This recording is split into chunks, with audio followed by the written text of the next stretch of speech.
Vous venez dans le cadre du festival Papillon de Nuit. Votre groupe s'appelle Intérieur Nuit. Rien n'a été préparé. Non, du tout, non, non. Ça pourrait, mais au final, le seul truc qui a été préparé, c'est que ce festival-là, on le connaît depuis qu'on est jeune, très très jeune, et on a toujours suivi les grands noms qui venaient là. Intérieur Nuit, on l'a pas décidé en se disant un jour on viendra au Papillon de Nuit, mais bon, le hasard fait bien les choses, du coup, c'est plutôt bien. Intérieur Nuit, d'où vient ce nom? Ça vient, en fait, on avait un projet avant qui datait du lycée où on avait un nom qui voulait pas dire grand chose. Et quand on a splitté un petit peu après le lycée, comme pas mal de groupes à cet âge-là, on s'est dit qu'il fallait qu'on reparte sur de bonnes bases, dont le nom. Il nous fallait un nom qui nous ressemble un peu plus. Et donc, vu qu'on a toujours fait du français, on a toujours chanté en français, il nous fallait quelque chose qui sonne français. Et en fait, en lisant des scénarios, un jour, je me suis rendu compte qu'il y avait des annotations en haut pour extérieur jour, extérieur nuit, juste pour savoir dans quel cadre allait se tourner la scène. Et il se trouve qu'à l'époque, on avait loué une coloc, et comme on bosse tous à côté encore, nous, on joue la nuit, enfin on joue le soir, quoi. On peut pas jouer la journée, on travaille la journée. Donc du coup, on jouait la nuit et on se disait que s'il fallait qu'on tourne une scène du groupe, ce serait forcément en intérieur nuit, du coup. Donc on a décidé de s'appeler Intérieur Nuit.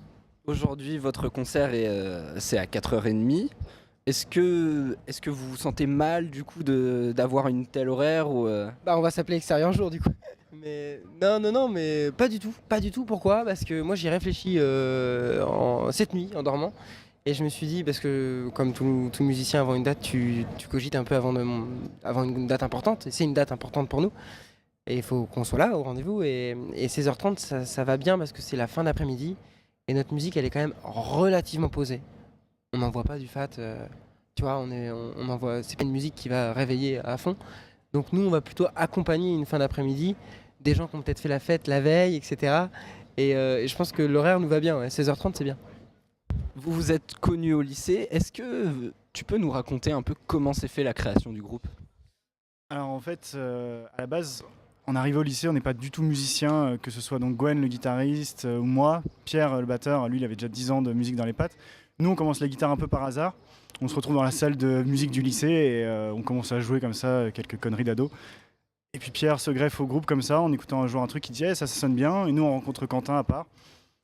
Et c'est comme ça que ça s'est créé, vraiment, vraiment par hasard finalement au fil des rencontres. Et au début c'était surtout pour s'amuser et ça l'est toujours d'ailleurs. On joue pour se faire plaisir et pour sortir nos compos, sortir ce qui nous inspire. Jouer pour se faire plaisir, c'est ça le motif de votre musique? Bah ouais, parce que quand c'est plus un plaisir, on irait à reculons et ça serait pas un plaisir. Tu peux pas sortir Enfin, si toi tu prends plus de plaisir à faire de musique, tu peux pas le partager. Enfin, tu peux pas le diffuser. Vraiment. Donc si tu veux, nous on se fait plaisir en pensant au plaisir qu'on peut donner à quelqu'un qui va écouter notre musique. Donc oui, on se fait plaisir, mais on pense aussi à faire plaisir à quelqu'un en fait en écrivant une chanson. Vous n'avez pas d'objectif particulier, je sais pas, dénoncer quelque chose, c'est simplement la notion de plaisir ou alors éventuellement colorer le monde ou le montrer sous un certain aspect, c'est simplement je dirais la notion de plaisir. Non, dans les textes et dans la musique qu'on joue, on dénonce rien, il y a pas de combat, on n'est pas engagé, le poing en l'air sur scène. On va, je pense qu'on va décrire pendant 3 minutes une petite bulle de vie, tu vois.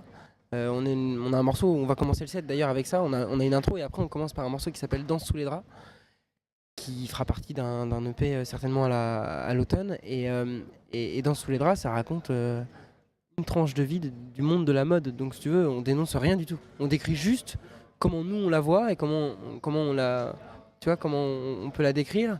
Et c'est tout. Et pareil pour les autres chansons, c'est des petites bulles. Ça parle de voyage, ça a parlé d'un. Il y en a une il y a une chanson qui parle d'un match entre un homme et une femme au tennis. Tu vois, et ça part pas forcément de grand chose. Ça part juste d'un moment de vie qu'on a voulu prendre à part et qu'on a voulu retranscrire avec nos esprits et notre musique en même temps.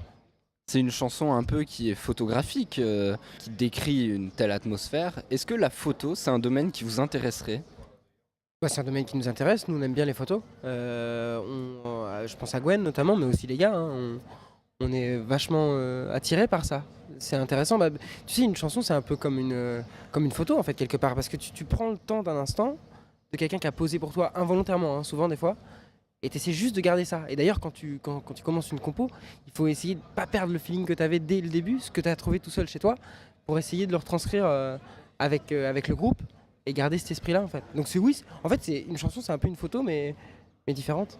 Tu parlais à l'instant d'un feeling qu'il y ait au début. Est-ce qu'une certaine trame est importante dans une chanson? Bah ouais, carrément. Carrément, une chanson, tu fais pas une chanson par hasard. Tu peux pas balancer des mots. Ça nous arrive encore de le faire quand tu composes. Des fois, tu plaques des mots comme ça au début pour essayer de faire une structure, mais une chanson, c'est une vraie histoire. Et si tu t'amuses d'ailleurs à jouer avec ça, où ça veut pas dire grand-chose et qu'au final, ça dit pas grand-chose à la fin, c'est pas une bonne chanson. Il faut que la personne qui reçoit la chanson ait une certaine ou sa propre idée de l'histoire que tu veux lui donner, parce qu'elle est pas commune, c'est hyper subjectif tout ça. Et oui, enfin, il y a un vrai ordre d'idées. Il faut que tu commences par un début, un milieu et une fin. Et après, la chute, elle est pas forcément. C'est pas comme une blague. T'as pas une chute qui tombe à chaque fois. Mais il faut qu'il y ait un début, une fin, un milieu, qu'il se passe quelque chose dedans, quoi. On parle de début et justement, je voudrais revenir à vos débuts. Vous vous êtes connus dans un lycée. C'était quel lycée? C'était 2 lycées en fait, 2 ou 3 lycées. À Alençon, on était un peu disparate. Et moi, j'allais souvent les rejoindre dans leur lycée. J'avais pas le droit d'ailleurs. Mais je me faisais passer pour un autre élève du lycée et j'allais les rejoindre dans leur lycée. On n'était pas dans le même lycée. On était au lycée à Alençon. Lycée Alain, lycée Maréchal Leclerc et un peu plus tard lycée Margot. On avait les trois. Donc ici, en fait, vous êtes un peu chez vous, quoi. Ah ouais, bah carrément, ouais. Ah bah oui, mais nous, on a la chance maintenant de jouer un tout petit peu plus loin, pas extrêmement plus loin, mais là, on a fait une date à Nantes il n'y a pas longtemps, et quand on va jouer dans les Pays de la Loire, on est normand, quoi. Vraiment, parce qu'on aime ça. Il y a une chanson qui s'appelle Vers l'Ouest dans notre EP qui décrit justement une partie de la Normandie qui nous tient à cœur. Du soleil marron du printemps provençal, des souvenirs en bouteille au grand départ vers l'ouest.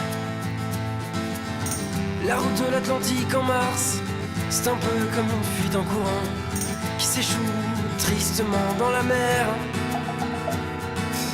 Et les fantômes du sud se suivent dans la nuit. Rideau de pluie normande et réveil abruti. La Manche en avril, c'est un peu froid, c'est un peu triste aussi, comme un tableau blanc gris qui nous gèle les doigts. Là, on est arrivé en voiture tous ensemble, on a fait un convoi. On est arrivé dans une espèce de serpentin de route qui mène jusqu'à Saint-Laurent-de-Cuve.